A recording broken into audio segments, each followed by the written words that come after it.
These behaviors are not random. Your cat is watching your reaction more than you think, and the way you respond is shaping their behavior every day.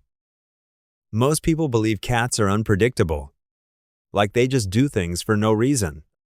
But that belief hides something deeper. Your cat is not random. They are observant, quietly analytical, and extremely good at pattern recognition. They study you more than you study them. And sometimes, without you realizing it, they start testing you. Comment "I relate" if this feels familiar. Because one of these behaviors seems harmless, but it reveals exactly who is in control. 1. The pause, then the rule break. Your cat looks at you first. There is a pause. Then they do the thing you hate. Jump on the counter. Tap your drink. Step onto your keyboard. That pause is everything. It is not hesitation. It is calculation.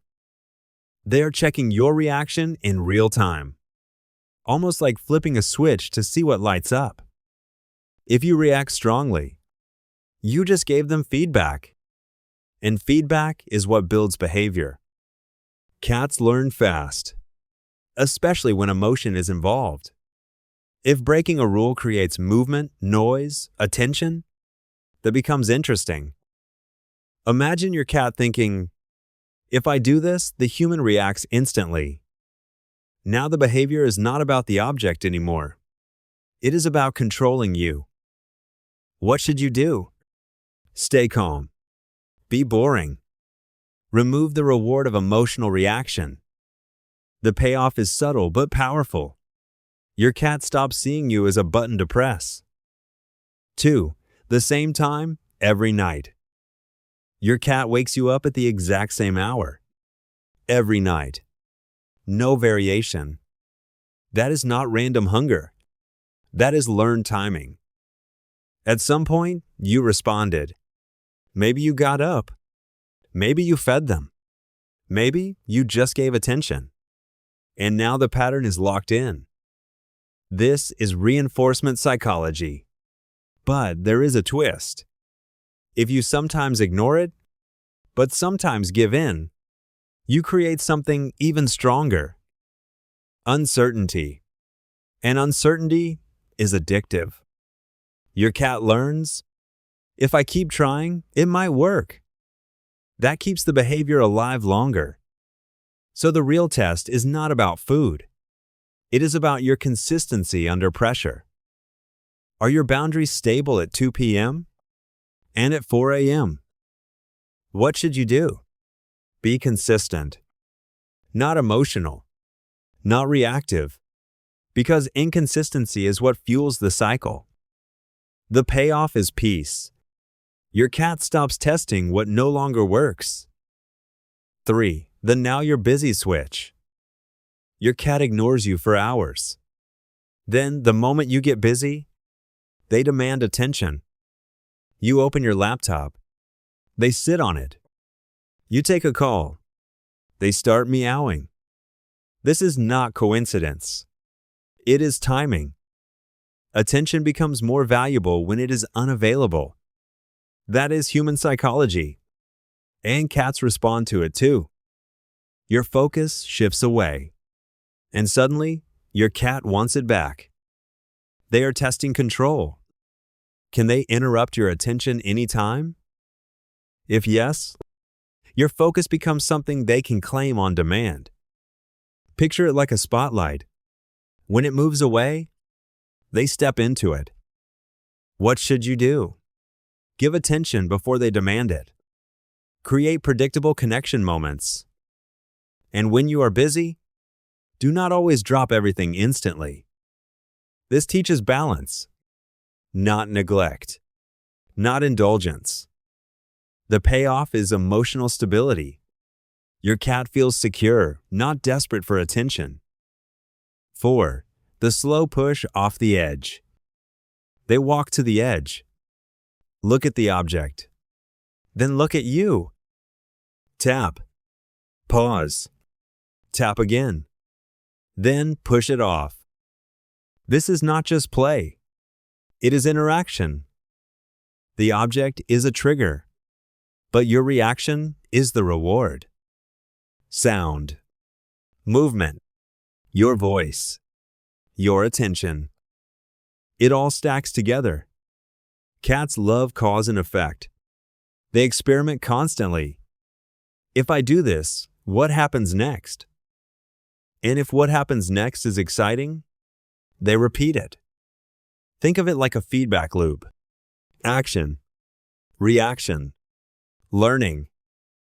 What should you do? Remove fragile items from testing zones. Offer better outlets for energy. And most importantly, do not turn the reaction into a show, because attention is often the real reward. 5. The sudden bite during petting. Everything feels calm. Then suddenly, a bite. It feels random, but it rarely is. Cats communicate in layers. Subtle first, then stronger if ignored. Tail flicks, body tension, ear movement. Those are early signals. If they fail, the cat escalates. So the test is simple. Do you notice the quiet signals? Or do you only react to the bite? This is about sensitivity, not obedience. Your cat is asking, will you respect my limits before I enforce them? What should you do? Watch closely. End interaction earlier. Learn their comfort threshold. The payoff is trust. Your cat no longer needs to escalate. If this made you think, comment, I see it now. 6. The rule that only exists sometimes. Your cat follows the rule, sometimes. Breaks at other times. That tells you something important. The rule is not stable. Cats test unstable systems. They check boundaries again and again, because they are trying to understand the pattern. If the rule depends on your mood, your presence, or your energy, then the rule is unclear. So they keep testing. This is not rebellion. It is mapping. What is allowed right now? Does this still apply? What should you do? Make rules consistent, not emotional, not situational. Use the environment, not just your voice.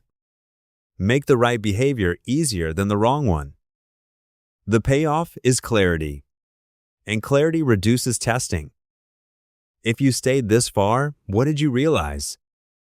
Because here's the truth most people miss. Your cat is always learning you. Not what you say, what you repeat. Your patterns define your authority. Your reactions define your boundaries. Every moment teaches something. If your responses are inconsistent, your cat keeps testing. If your responses are clear, your cat relaxes, because they finally understand the system. And when a cat understands the system, they stop trying to control it. That is when things change.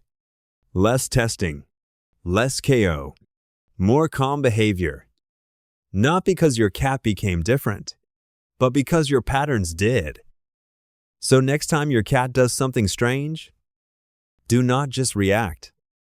Observe. Pause. Ask yourself one question. What are they learning about me right now?